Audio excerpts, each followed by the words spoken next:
C'est la capsule Ultranomade numéro 2, présentée par Elisabeth Petit et Francis Boutin, un couple de trailers ultranomades qui parcourent le monde à la recherche des meilleurs trails.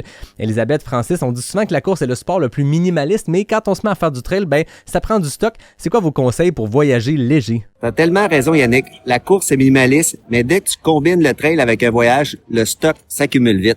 Mais on te rassure, même avec tout ça, c'est possible de voyager léger. On vient de partir pour 36 mois sur la route, on a trouvé certainement des trucs. Aujourd'hui, on te partage comment faire rentrer tout ça dans un carry-on et garder la tête légère. Premier bon move, prends un sac souple style sac à dos format valise sans roulette. C'est plus léger et plus de volume de disponible parce que t'as pas les roulettes. Puis en plus, ça va être pas mal plus pratique pour les transports en commun et accéder aux hébergements qui sont souvent sans ascenseur. Pour tes bâtons, pas de souci pour les pacter dans ton carry-on, mais bien sûr, il faut des pôles en 3 sections. Alors, faut pas t'en passer pour ta course. Mais une astuce de pro, c'est de les mettre bien accessibles dans ton sac, d'enlever les embouts pointus avant les douanes parce qu'il y a souvent des agents ou des agentes qui sont un petit peu nerveux avec ça. Puis check les limites de poids dans les compagnies aériennes en Asie ou en Europe.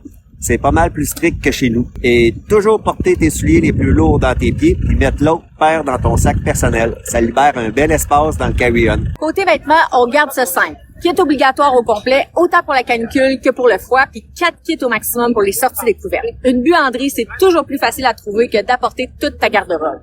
Puis même s'il fait chaud là où tu vas aller courir, néglige pas d'apporter du linge chaud parce qu'en montagne, on n'est jamais à l'abri des changements de température ou encore on sait tous et toutes qu'on frissonne après une longue sortie, même en pleine canicule. Côté nutrition, c'est toi qui te connais. Mais rappelle-toi que les meilleurs trailers et trailers savent s'adapter. Si tu choisis d'apporter tes gels, sache que ça compte dans les liquides permis. Même certaines barres aux fruits peuvent être refusées. C'est du déjà vécu. C'est facile à éviter, surtout qu'il y aura des produits sur place. Et traîne toujours quelques sacs Ziploc. Ça a l'air anodin, mais c'est souvent introuvable dans plusieurs pays. Puis un point que beaucoup oublient, c'est de remplir les formulaires de course à l'avance. Parce que trouver une imprimante ou un médecin pour signer en voyage, c'est pas toujours simple.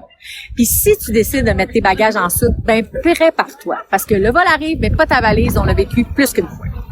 Et si on peut le faire avec juste un carry-on pour 3 années, tu peux aussi.